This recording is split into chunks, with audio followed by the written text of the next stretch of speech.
Virus begitu mudah menyebar kepada orang-orang sekitar apabila kita masih saja sembarangan dan menggampangkan urusan batuk dan bersin.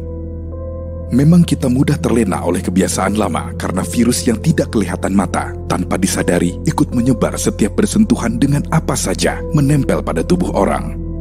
Tanpa perubahan, maka kita mempertaruhkan keselamatan orang-orang yang kita cintai. Etika batuk. Cara beretika batuk di depan umum. Gunakan masker, tutup mulut dan hidung Anda dengan lengan atas bagian dalam. Tutup mulut dan hidung dengan tisu. Jangan lupa membuangnya di tempat sampah. Dan terakhir, cucilah tangan dengan menggunakan sabun dengan air yang mengalir.